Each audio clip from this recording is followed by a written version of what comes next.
Au début de mon année de première au lycée, j'avais l'impression d'avoir tout bien en main. Ça allait dans mes cours, j'avais pas mal d'amis, pas vraiment d'ennemis, et j'avais déjà plein de souvenirs un peu partout dans le lycée. Alors quand j'ai remarqué un garçon qui semblait un peu perdu, j'ai eu envie de l'aider. Je l'ai repéré dès la première semaine. Je ne l'avais jamais vu avant, mais j'avais l'impression de le croiser partout, toujours seul, à l'écart, l'air complètement paumé. Un jour à la pause déjeuner, je suis allée lui parler. On a discuté un peu, on a fait connaissance, il s'appelait Jérémy. C'était un terminal qui avait dû quitter tous ses amis de son ancien lycée parce que son père avait déménagé pour le travail. Franchement, ça avait l'air dur, surtout à ce stade-là du lycée. Je lui ai donné mon Snapchat et je lui ai dit de me contacter s'il avait besoin d'aide ou s'il cherchait quelque chose. Honnêtement, j'ai été surprise, et pas dans le bon sens, quand il m'a écrit dès le cours suivant. C'est là que j'ai commencé à avoir un mauvais pressentiment. Sa toute première question, c'était de savoir où j'habitais. Il m'a dit qu'il voulait juste savoir si on habitait dans le même coin. Alors j'ai essayé d'être sympa, mais prudente, en lui donnant juste le nom du quartier. Ça ne lui a pas suffi. Il a demandé mon adresse précise en disant qu'il ne connaissait rien dans le coin, comme s'il ne pouvait pas simplement regarder sur Internet. Je lui ai dit que je lui dirais plus tard, puis j'ai rangé mon téléphone. Dans ma poche, je sentais vibration après vibration. Jérémy m'envoyait message sur message sans s'arrêter. Je ne pouvais pas les lire sans me faire griller en cours, mais visiblement, lui n'avait aucun problème à utiliser son téléphone. Plus tard, entre deux cours, j'ai survolé les messages et ça m'a un peu dérangée. Il insistait pour qu'on se voie tout de suite. Pas après les cours, mais maintenant, en séchant avec lui. Et encore pire, l'endroit qu'il proposait, le Diamond. C'est comme ça qu'on appelle un vieux bâtiment sur le campus. Il est un peu à l'écart, assez petit, avec une dizaine de salles à peine. On l'utilise surtout pour des clubs ou des examens, donc en journée il est souvent vide et silencieux. Il y a une petite cour carrée au milieu avec un jardin, d'où son nom. Mais si c'était vraiment sa première semaine, il n'y avait aucune chance qu'il connaisse déjà cet endroit. Et le fait qu'il me propose de le rejoindre là-bas seul, ça m'a fait comprendre qu'il y avait un problème. Je ne le connaissais que depuis 1 heure, donc je n'ai pas hésité longtemps. J'ai refusé et je l'ai bloqué. Sauf que ça ne s'est pas arrêté là. Comme avant, je continuais à le voir partout dans le lycée. Étrangement, il n'avait pas l'air énervé que je l'ignore. Il avait toujours ce regard vide, mais cette fois, il me fixait directement. Quand je suis rentrée chez moi, j'étais soulagée de m'éloigner de lui, mais sur la route, mon téléphone s'est remis à exploser de notifications. Un compte Snapchat inconnu m'a ajoutée et a commencé à m'envoyer des messages avec exactement la même façon d'écrire que Jérémy. J'ai compris tout de suite que c'était lui, je l'ai bloqué. Mais toute la soirée, il a recréé des comptes encore et encore pour me harceler, et à chaque fois, les messages devenaient plus agressifs. Il m'insultait, me traitait de lâche, puis il a commencé à me menacer, et ces menaces sont devenues de plus en plus précises. En parcourant les messages, j'ai vu qu'il disait qu'il allait trouver où j'habitais et me faire payer de l'avoir ignoré. Je pensais qu'il bluffait. Mais non, il m'a envoyé mon adresse. Là, je n'ai pas bloqué le compte. S'il comptait faire quelque chose, j'avais besoin d'être prévenue. J'ai fini par lui répondre en lui disant d'arrêter de surréagir juste parce que je n'avais pas voulu traîner avec lui. Il m'a répondu que ce n'était plus une question de ça. Je suis restée là, sans comprendre. Puis j'ai vu une lumière passer devant ma fenêtre, comme quelqu'un qui faisait des appels de phare. J'ai regardé dehors et j'ai vu une voiture garée en marche arrière dans l'allée du voisin, juste en face. Il faisait nuit, mais ce n'était pas une voiture que je connaissais. Prise de panique, je suis sortie dehors en espérant régler ça moi-même pour ne pas impliquer ma famille. À peine j'ai mis un pied dehors, la voiture a démarré.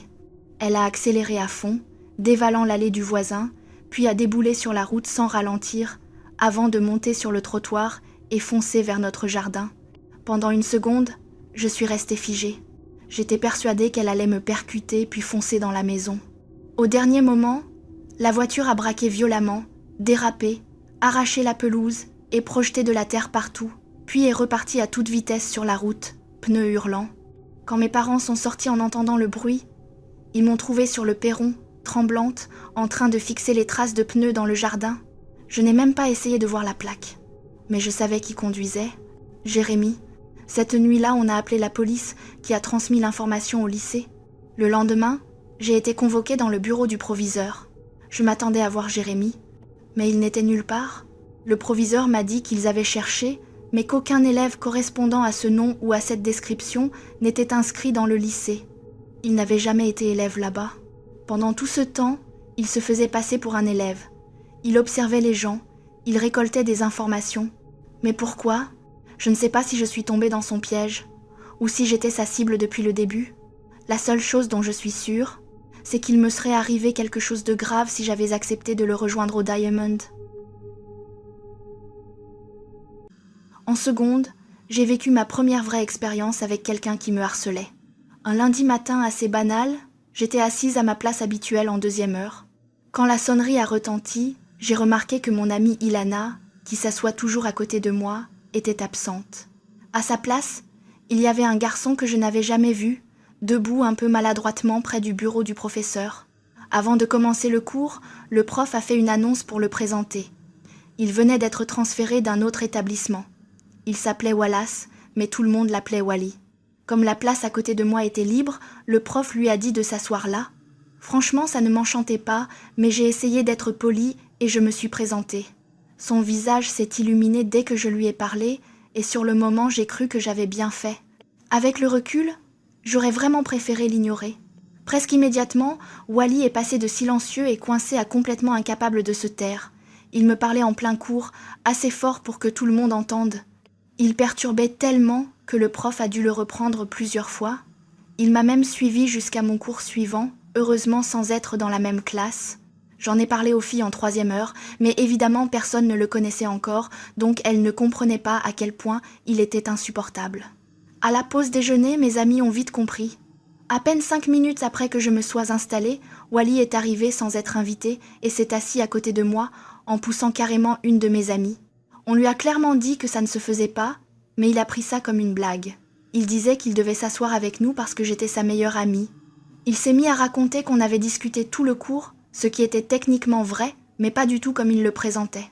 Pendant tout le repas, il a parlé sans s'arrêter, coupant la parole à tout le monde, racontant des choses personnelles gênantes, me faisant des compliments malaisants et essayant de nous faire rire avec des blagues nulles. À la fin du déjeuner, toutes mes amies avaient compris que j'étais vraiment dans une situation horrible. Elles m'ont accompagnée jusqu'au cours suivant, mais Wally nous a suivis. J'espérais à moitié qu'il s'intéresse à une autre fille, mais non.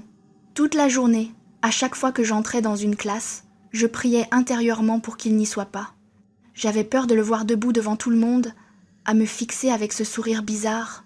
Heureusement, on n'avait qu'un seul cours en commun.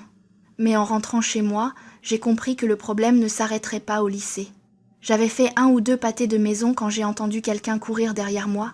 Je me suis retournée, paniquée, en pensant au pire. C'était Wally. Et franchement, ce n'était pas rassurant du tout. Déjà épuisé, je lui ai demandé ce qu'il faisait là. Il m'a dit qu'il rentrait dans cette direction lui aussi et qu'il m'avait vu passer. Je savais que c'était faux.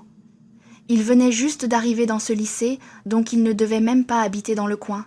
Je ne pouvais pas le semer ni me défendre, alors j'ai fait comme s'il n'était pas là et j'ai continué à marcher. Il parlait sans arrêt, mais je me contentais de hocher la tête et de répondre par des mots très courts. Arrivé devant chez moi, j'ai soudain accéléré et couru jusqu'à la porte pour entrer et verrouiller avant qu'il ne me rattrape. Je savais que ça ne servait à rien de lui dire au revoir ou de partir. Comme je m'y attendais, il est venu frapper à la porte plusieurs fois en me demandant de sortir. J'étais seule chez moi, donc je n'ai pas répondu, en espérant qu'il comprenne le message. Au bout d'un moment, il est parti. Mais je savais que j'avais fait une erreur. Dans la panique, je l'avais mené jusqu'à chez moi. J'étais persuadée qu'il allait me suivre tous les jours maintenant, et je n'ai même pas eu à attendre le lendemain. Plus tard dans la soirée, j'étais dans mon lit quand j'ai reçu un message. C'était Wally. Il avait trouvé mes réseaux sociaux, mais le pire, c'est ce qu'il m'a écrit. Regarde dehors. Je me suis dit non, c'est pas possible. Mais j'ai regardé par la fenêtre. Il était là, debout dans mon jardin, juste devant la maison. Il m'a vu immédiatement puis m'a envoyé une série de messages pour que je le rejoigne dehors. Il faisait nuit. J'étais presque sûre qu'il était resté là à surveiller toute la journée. Là, c'était plus juste un gars bizarre. C'était une vraie menace. Je ne suis pas sortie. J'ai réveillé mon père et je lui ai tout raconté. Il est sorti et a remis Wally à sa place. Ensuite, il m'a dit qu'il m'emmènerait au lycée le lendemain pour en parler au proviseur. Par précaution, j'ai mis tous mes comptes en privé et je l'ai bloqué partout. Le lendemain, il n'était pas en cours. J'ai appris ensuite que le lycée avait pris l'affaire très au sérieux. Apparemment, Wally avait déjà eu des comportements obsessionnels dans son ancien établissement qui était devenu violent. C'était sa dernière chance d'être dans un lycée normal avant d'être envoyé dans une structure spécialisée. Et il a tout gâché dès le premier jour. Juste parce que j'ai voulu être polie. Je suis vraiment reconnaissante que mon père soit intervenu. Il a sûrement mis une grosse pression au lycée pour que ça soit réglé aussi vite. Mais même si ça n'a duré qu'une journée, ça m'a marquée. Parce que si ça, c'est ce que ça fait d'être harcelé pendant une seule journée, je n'ose même pas imaginer ce que vivent les gens qui subissent ça pendant des mois, voire des années. Et pour être honnête, je sais que ce n'est peut-être pas complètement terminé.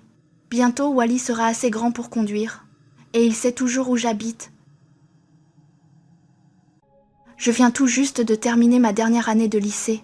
Entre le harcèlement, les examens ratés et les profs un peu flippants, il y a une expérience en particulier que je sais que je n'oublierai jamais en repensant à tout ce que j'ai vécu là-bas. Tout a commencé un vendredi soir en décembre. Je ne restais pas habituellement aussi tard, mais je passais un examen blanc pour une matière assez difficile. Il y avait quelques autres élèves aussi, dont un ami à moi. Après l'épreuve, qui a duré presque 2 heures, on est resté encore un peu pour discuter avec le prof, peut-être 15 ou 20 minutes, et au final on était les derniers à quitter le bâtiment. Après tout ce stress, on a eu envie de profiter du campus vide. Il commençait à faire nuit, le temps était agréable, et on avait vraiment l'impression d'être seul. Notre lycée avait un terrain de foot, un terrain de baseball, et plusieurs petits bâtiments autour, mais le coin le plus intéressant, c'était le lac. Il n'était pas très grand. Avant, l'équipe d'aviron du lycée s'entraînait dessus, mais ils avaient déménagé vers un autre lac plus grand depuis longtemps.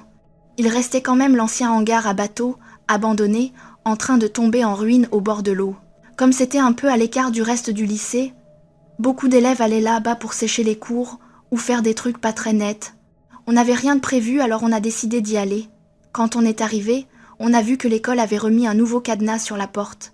C'était toujours comme ça, les élèves forçaient l'entrée et l'école remettait un cadenas plus solide, mais ça n'empêchait pas les gens de traîner dehors. Le sol était jonché de déchets, des mégots, des emballages, des restes de joints, même des emballages de préservatifs, et oui, des utilisés aussi, clairement pas l'endroit le plus glamour. Mon ami trouvait ça presque drôle, il filmait tout pour le mettre sur Snapchat. Moi, ça me mettait plutôt mal à l'aise, alors j'ai détourné le regard vers le petit bois de l'autre côté du lac. La lumière tombait, je ne pensais rien voir de particulier. Je me disais qu'il était peut-être temps de rentrer, et puis j'ai vu quelque chose, une silhouette, une personne. Mon cœur a fait un bond. Je me suis dit que ça devait être un membre du personnel, qu'on s'était fait repérer et qu'on allait se faire attraper juste avant les examens et les vacances. Mais la silhouette ne s'est pas approchée, elle n'a pas crié. Elle ne faisait rien de ce qu'un adulte ferait dans ce genre de situation. Elle me regardait.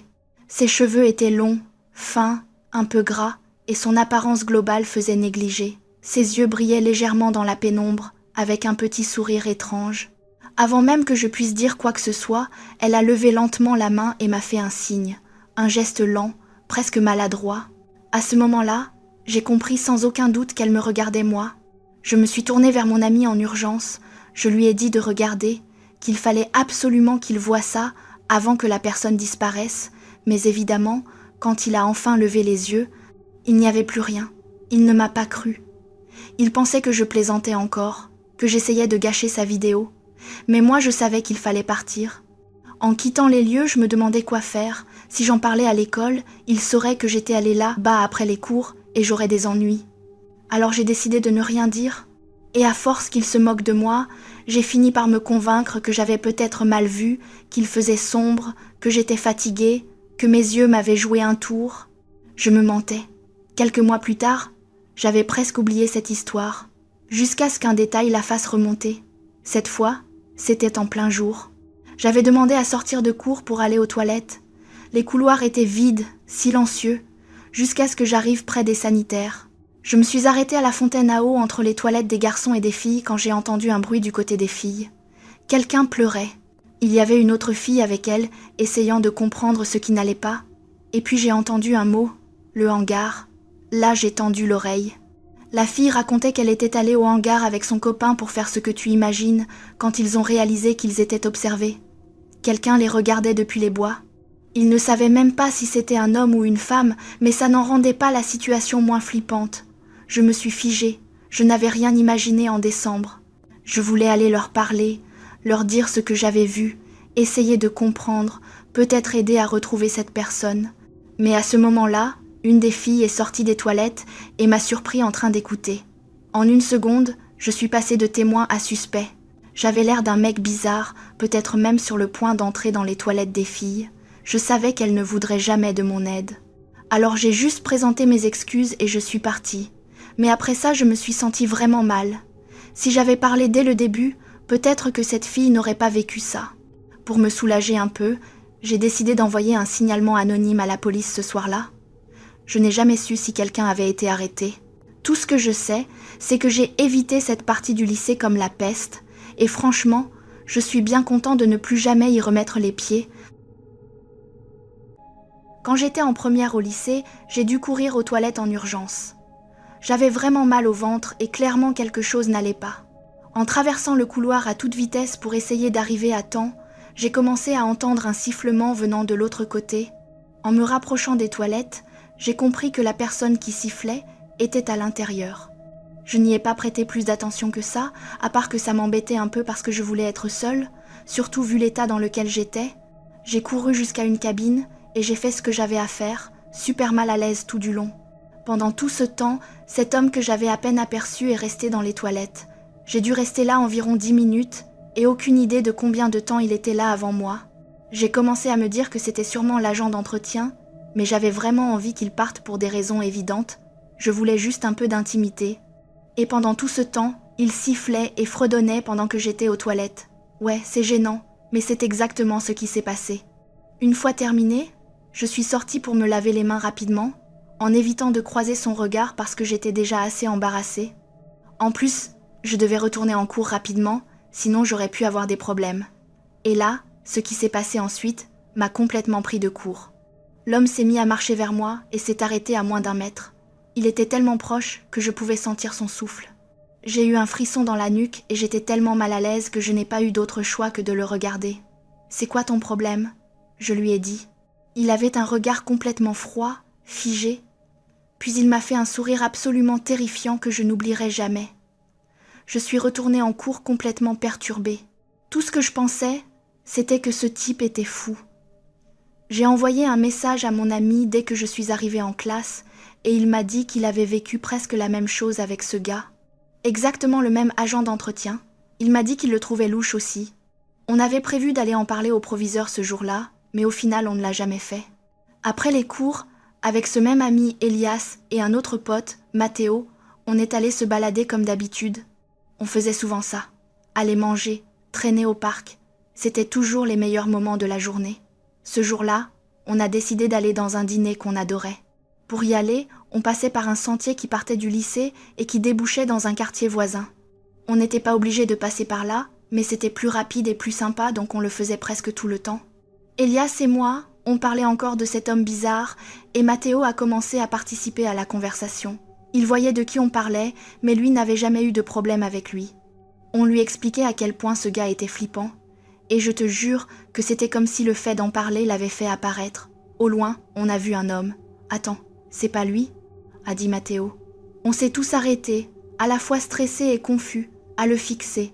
Et en s'approchant, on a compris à 100% que c'était bien lui. « On devrait faire demi-tour ?» a dit Mathéo. Mais sans vraiment réfléchir, Elias et moi, on a continué d'avancer. En passant à côté de lui, il s'est arrêté et nous a fixés, mais on a continué à marcher. Puis il nous a appelés et nous a demandé si on voulait traîner avec lui. Là, c'était clair que ce type était un énorme creep. Déjà, il travaillait soi-disant au lycée, donc censé être une figure d'autorité, et en plus il devait avoir au moins 55 ans. Pourquoi il voudrait traîner avec des ados ? On l'a ignoré et on a accéléré un peu.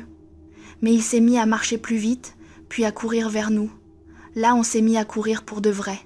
Il s'est mis à hurler derrière nous, et quand je me suis retournée, j'ai vu qu'il tenait un couteau. On a crié à l'aide et on a couru pendant au moins 5 minutes jusqu'à ce qu'on arrive à le semer. Le lendemain à l'école, avec Elias, Mathéo et nos parents, on est allé signaler l'incident au proviseur et à la police. Et c'est là qu'on a appris quelque chose d'encore pire. Le lycée n'avait aucune idée de qui était cet homme. Ce n'était pas un agent d'entretien. C'était quelqu'un qui se faisait passer pour un employé. Je ne sais pas comment il a réussi à entrer dans l'établissement et à passer inaperçu aussi longtemps, c'est complètement flippant. La sécurité du lycée a été renforcée après ça, comme elle aurait toujours dû l'être. On a aussi appris que cet homme était un délinquant sexuel condamné, avec des antécédents d'agression sur mineurs. Il avait même l'interdiction de s'approcher des enfants, mais ça ne l'a pas empêché de venir quand même. Honnêtement, je pense qu'il comptait passer à quelque chose de bien pire cette fois-là, peut-être même essayer de tuer l'un d'entre nous. Certaines personnes sont vraiment dérangées. C'est difficile à imaginer à quel point. C'était un jour d'école totalement normal. J'étais en seconde, je crois, juste après le 3e cours. Bref, c'était l'heure du déjeuner, donc avec mes potes, on faisait les idiots comme d'habitude. On mangeait peut-être 5 minutes, et on passait le reste des 20 minutes à jouer et à faire n'importe quoi. À peu près à la moitié du déjeuner, l'interphone s'est déclenché et a annoncé qu'on était en confinement d'urgence. Et là, c'était vraiment flippant. Confinement, confinement. Ceci est une alerte d'urgence. Veuillez suivre les procédures de confinement. Entrez dans la salle la plus proche, verrouillez les portes et éteignez toutes les lumières. D'habitude, quand c'est un exercice, le proviseur le précise ou au moins nous prévient à l'avance. Mais là, rien. Je me souviens très bien que M. Harrison avait l'air un peu paniqué en faisant l'annonce.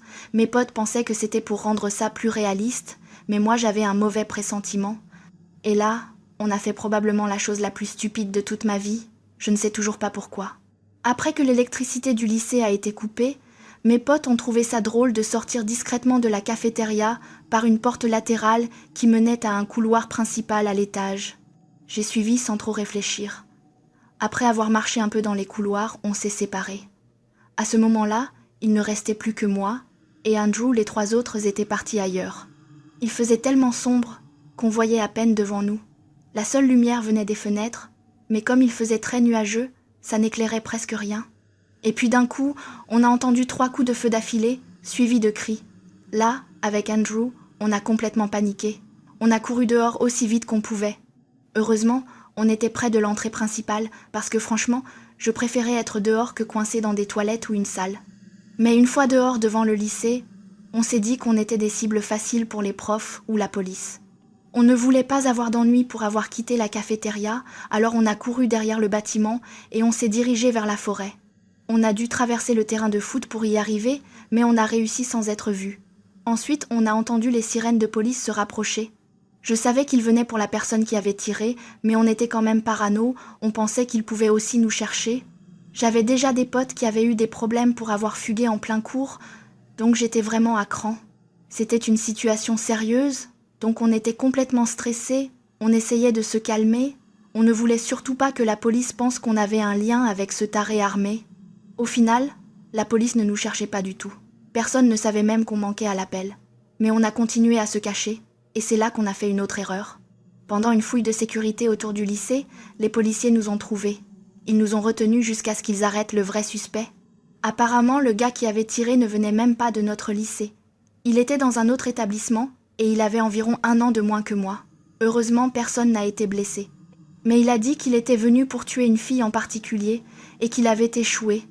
Et un détail vraiment étrange, c'est à quel point on se ressemblait. On avait la même taille, la même couleur de cheveux, une coiffure similaire, et on était habillés presque pareil ce jour-là. Mais la police a vite compris que je n'avais rien à voir avec ça après qu'on leur ait expliqué toute l'histoire. En tout cas, ce jour-là, j'ai clairement retenu la leçon. Ça s'est passé le tout dernier jour de mon lycée. J'étais en terminale, donc une fois cette journée terminée, c'était la fin définitive pour moi. Bien sûr, j'étais super content et je ressentais un énorme soulagement, mais il y avait aussi une certaine tristesse ce jour-là, parce que ça voulait dire laisser tous mes amis derrière moi et devoir m'en faire de nouveau à la fac. J'essayais de ne pas voir ça trop négativement, parce qu'au final, c'est la vie, les choses changent. Je ne me souviens plus exactement pourquoi, mais ce jour-là, j'étais de très mauvaise humeur à cause de problèmes à la maison avec ma famille. Je crois que c'était en 5e heure, un cours de biologie. La matière ne me dérangeait pas vraiment, mais le prof, lui, rendait le cours horrible.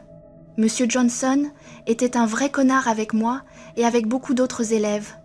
Honnêtement, je ne sais même pas comment il n'avait pas été viré plus tôt. Il était connu pour s'embrouiller avec les élèves et partir en crise. Une fois, il avait même cassé le téléphone d'un élève et une autre fois, il m'avait carrément menacé devant toute la classe.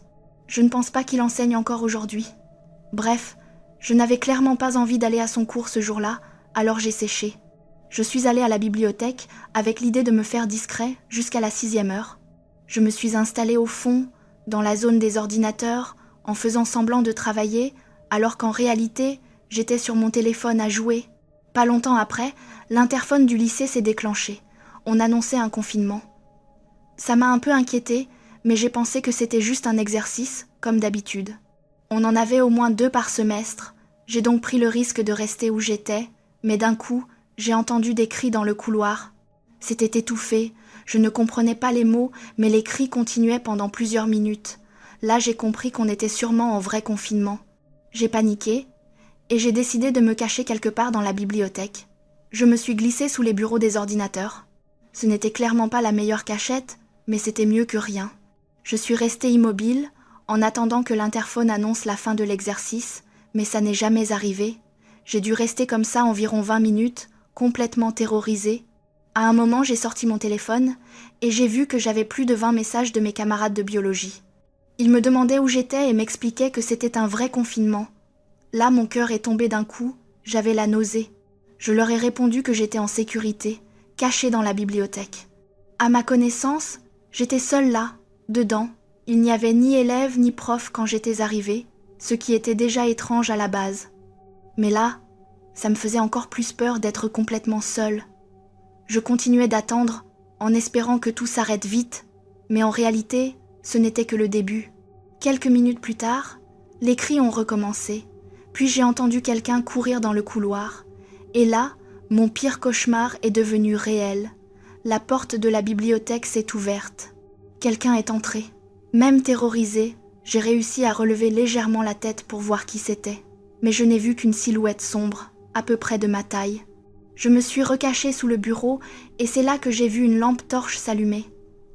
La personne fouillait la pièce. Je me souviens juste d'avoir prié pour que tout aille bien. Finalement, il s'est rapproché de la zone où j'étais, près des ordinateurs. Je savais que ce n'était qu'une question de secondes avant qu'il me trouve. Alors j'ai pris une décision. Je suis sortie de ma cachette et je me suis montrée. « Eh !» j'ai dit. En une seconde, la lampe torche s'est braquée sur moi, accompagnée d'une arme. « Tyler, qu'est-ce que tu fais là, mec ?» Tyler était un de mes amis proches au collège, mais on s'était éloignés au lycée. On avait fini par suivre des chemins différents. Je lui ai dit de poser l'arme. Après presque une minute de silence, il s'est mis à pleurer et s'est effondré au sol. J'ai donné un coup dans l'arme pour l'éloigner et je l'ai rassuré en lui disant que tout allait bien se passer, mais qu'il fallait faire ce qu'il fallait et qu'il devait se rendre s'il voulait une chance de s'en sortir. Étonnamment, il m'a écouté. Je l'ai accompagné jusqu'à ce qu'on trouve un professeur qui nous a ensuite emmenés vers la police. J'ai raconté tout ce que je savais en tant que témoin et Tyler a coopéré à 100%. Je suis juste reconnaissant que ce soit moi qui l'ai trouvé et pas quelqu'un d'autre. Dans sa tête, j'étais l'un de ses seuls amis. S'il était tombé sur quelqu'un d'autre, je suis sûre qu'il l'aurait tué. Honnêtement, on doit vraiment parler davantage de ce genre de choses et faire tout ce qu'on peut en tant que société pour réduire ce type de violence dans les écoles. Même si je n'excuse pas Tyler pour ce qu'il a fait, c'était un gamin harcelé toute sa vie, avec une situation familiale compliquée et probablement des troubles mentaux. Quand on y pense, ce genre de drame arrive souvent comme ça. C'est terrifiant de voir jusqu'où certaines personnes peuvent aller, mais on doit surtout tout faire pour empêcher que ça arrive dès le départ.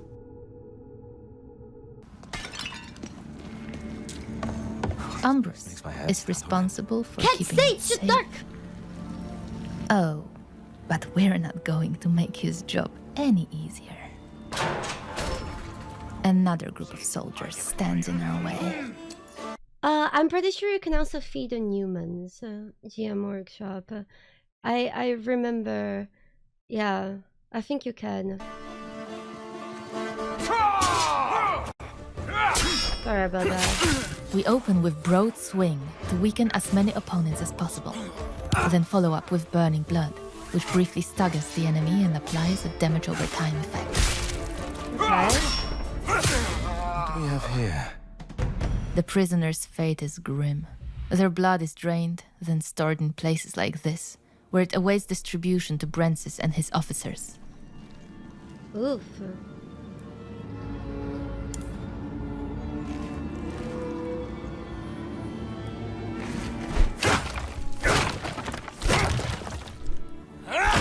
Why?